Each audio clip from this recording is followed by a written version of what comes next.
Doctor Sarvepalli Radhakrishnan का जन्म 1888 में तमिलनाडु के एक छोटे से गांव में हुआ था। आर्थिक तंगी के बावजूद उनका ज्ञान पाने का जुनून बेमिसाल था।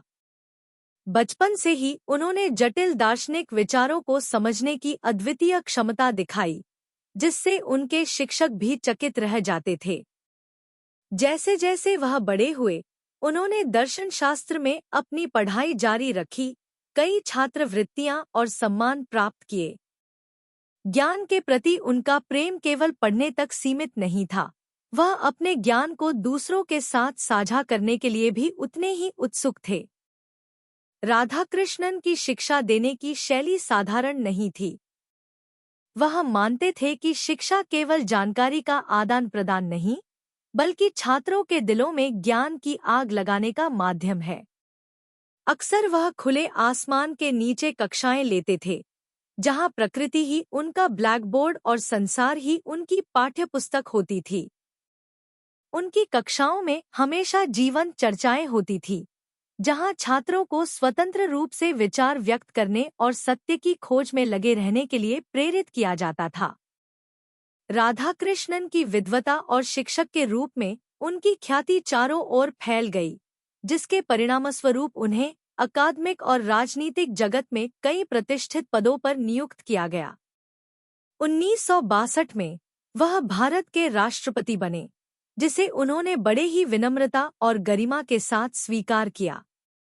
अपने उच्च पद के बावजूद राधाकृष्णन ने कभी भी एक शिक्षक के रूप में अपनी पहचान नहीं खोई। उन्होंने कहा, मेरे जन्मदिन को मनाने के बजाय मुझे गर्व होगा यदि 5 सितंबर को शिक्षक दिवस के रूप में मनाया जाए। यह उनके उस विश्वास का प्रतीक था कि शिक्षक समाज की रीढ़ हैं, जो देश के भविष्य का निर्माण करते हैं। लेकिन एक कहानी ऐसी है जो बहुत कम बताई जाती है, जो डॉक्टर राधाकृष्णन के चरित्र का एक अद्वितीय पहलू उजागर करती है।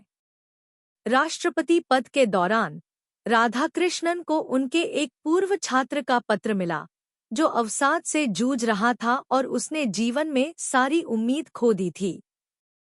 यह पत्र भारत के राष्ट्रपति तक पहुंचा, मदद की गुहार थी। राधाकृष्णन ने इस मामले को किसी और के पास नहीं भेजा, बल्कि स्वयं उस छात्र को पत्र लिखा। उनके पत्र में प्रोत्साहन, ज्ञान और आशा के शब्द थे। उन्होंने उस छात्र को धैर्य के महत्व, कठिन समय में भी जीवन में अर्थ खोजने और ज्ञान की शक्ति के बारे में समझाया। इस पत्र ने उस छात्र के जीवन को बदल दिया। वह न केवल अपने अवसाद से उबर गया, बल्कि आगे चलकर एक प्रसिद्ध विद्वान भी बना। यह एक शिक्षक के रूप में राधाकृष्णन की प्रतिबद्धता और उनके द्वारा किए गए उस छोटे से कार्य की महत्ता को दर्शाता है। डॉक्टर सर्वपल्ली राधाकृष्णन का जीवन ज्ञान की शक्ति, शिक्षा के महत्व और एक व्यक्ति के द्वारा पूरे राष्ट्र पर डाले गए प्रभाव का प्रमाण है। उनकी विरासत आज भी शिक्षकों और छात्रों को प्रेरित करती है। यह याद दिलाती है कि शिक्षा केवल मस्तिष्क की ही नहीं, बल्कि हृदय की भी बात है। हर साल 5 सितंबर को शिक्षक दिवस मनाते हुए हम उस व्यक्ति को याद करते हैं, जिसने हमें सिखाया कि सबसे बड़ा सम्मान एक शिक्षक बनने में है, क्योंकि शिक्षा के माध्यम से ही हम भविष्य का निर्माण करते हैं। वीडियो पसंद आया? लाइक और कमेंट जरूर करें। हमारे चैनल को सब्सक्राइब करें और बेल आइकन दबाएं, ताकि नए वीडियो की नोटिफिकेशन मिलती रहे। अपने दोस्तों के साथ शेयर करना न भूलें। धन्यवाद और अगली बार मिलते हैं।